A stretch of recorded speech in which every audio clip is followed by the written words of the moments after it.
अच्छा, क्योंकि आपने नज़र की बात की है कि अगर हम 5 मिनट भी किसी को देख लें तो एक एनर्जीज एक्सचेंज हो जाती है। बिल्कुल।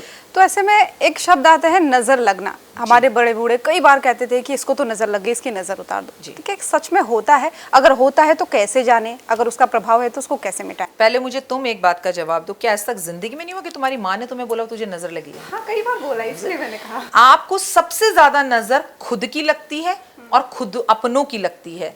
मेरा बेटा जब कॉलेज जाने के लिए तैयार होता है तो मुझे मैं उसको देखती हूँ, मैं कहती हूँ आज के गर्लफ्रेंड से मिलने जा रहा है, बड़ा हैंडसम लग रहा है। तो आपने देखा होगा पुराने जमाने के लोग ऐसे उंगलियां चटका देते थे।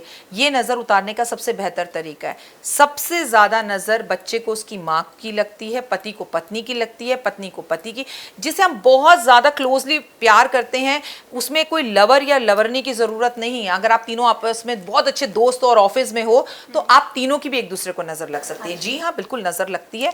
नजर लगने का इन द सेंस है कि आप किसी को पसंद कर रहे हो और आज कह रहे हो आज तो बड़े खूबसूरत लग रहे हो, तो वो नजर लग जाती है। ये तो कॉमन सेंस बात है। लेकिन नजर का मतलब है तो फिर अंबानियों को तो पता नहीं क्या हो जाना चाहिए जिन्होंने इतनी बड़ी प्री वेडिंग फंक्शन कर दिया।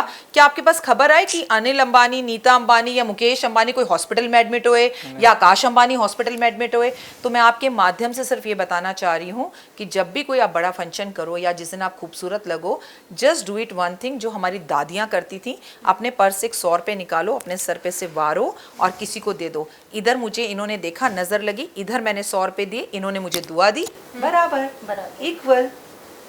तो आपको नजर लगती है तो उतारो, जी जी, दान करो। जबकि घर वाले उलट कहते थे ना कि अपनों की नजर नहीं लगती है, अपनों की बाहर वालों लगती की। मुझे एक बात बताइए, आप बहुत खूबसूरत लग रही हैं इस वक्त, लेकिन मैं आपको इस तरह से, मेरे मन में जो एक बेटे को देखकर भाव आते हैं वो तुम्हारे लिए कभी नहीं है, क्योंकि हमारा खून का कनेक्शन है। मुझे लगता है कि अरे कल इतना सा था अस्पताल से, आज इतना हैंडसम हो गया, इतना बड़ा हो गया, कब पता नहीं लगता।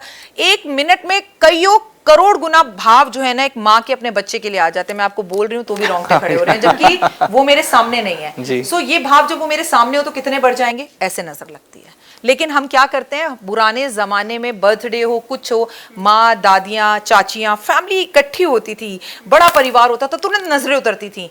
अब मम्मी को तो ये पता ही नहीं है कि करना क्या है। हम एक हस्बैंड वाइफ है, एक मेड है और मेड के पास बच्चा ज़्यादा टाइम रहता है, तो हमें नहीं पता हमें क्या करना है। अगर हम सच में अपनी सभ्यता संस्कृति से जुड़े रहे ना, तो हम एस्ट्रोलॉजर्स की दुकान बंद हो जाएगी। हमारी ज़रूरत दुनिया में किसी को नहीं है। ये आपके चैनल के माध्यम से मैं बार बार कहती हूँ, सिर्फ कर्म अच्छे कीजिए, किसी एस्ट्रोलॉजर की आपको ज़रूरत नहीं है। जो सभ्यता हमारी संस्कृति है ना, उससे अगर हम जुड़े रहें, सुबह जल्दी उठें, माता पिता की सेवा करें, अतिथि देवो भव।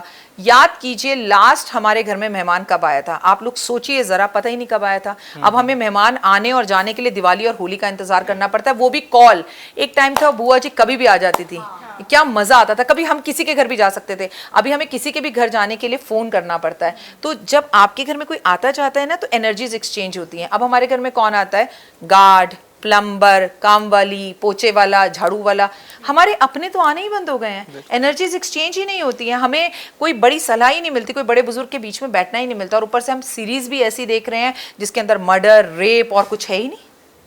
सो एनर्जीज हैं इस पूरे ब्रह्मांड में।